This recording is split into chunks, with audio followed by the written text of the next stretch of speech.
Aurait-il dû séparer l'homme de l'artiste ?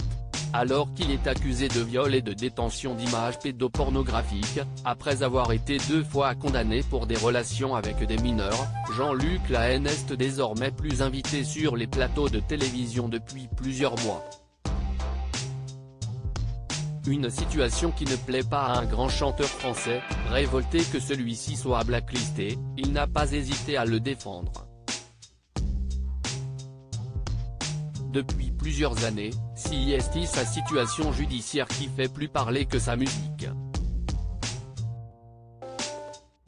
Après avoir été condamné 2 fois pour atteinte sexuelle sur mineur de 15 ans puis pour corruption de mineurs, en 2007 et 2015, le chanteur Jean-Luc Lahaye se débat en effet ces derniers mois avec de nouvelles accusations, de détention d'images pédopornographiques, mais aussi de viol.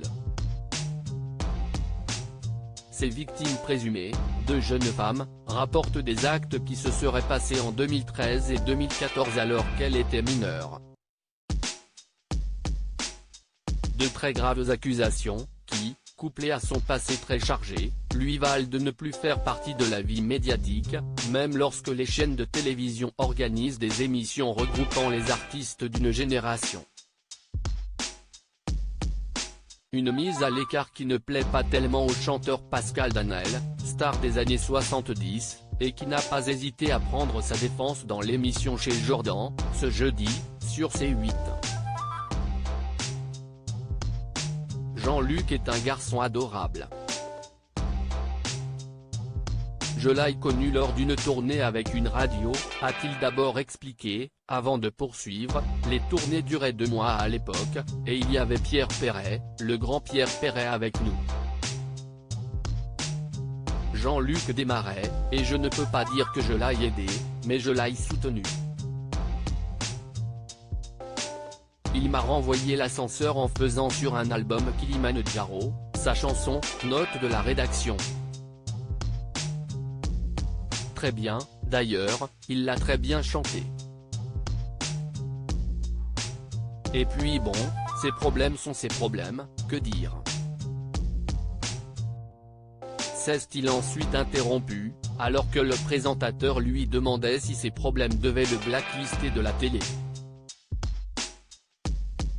Non, ou alors il faut en blacklister beaucoup, a répondu le chanteur à la voix rocailleuse, auteur du Kilimanjaro ou encore de la plage romantique.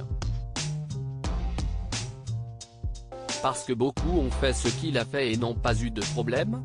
A tenté de savoir Jordan Deluxe. Ou autre chose, de pas bien, de pas terrible, a conclu l'artiste sur le sujet.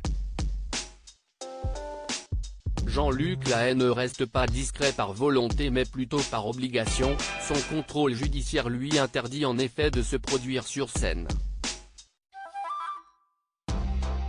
Remis en liberté en mai 2022 après quelques mois de détention provisoire, il a tenté de faire lever cette partie de la décision du juge, mais cela lui a été définitivement refusé par la Cour de cassation en février dernier. En attendant son procès, il n'est donc pas prêt de revenir dans la lumière. Jean-Luc Lahaye reste présumé innocent des faits qui lui sont reprochés jusqu'à la clôture définitive de l'affaire.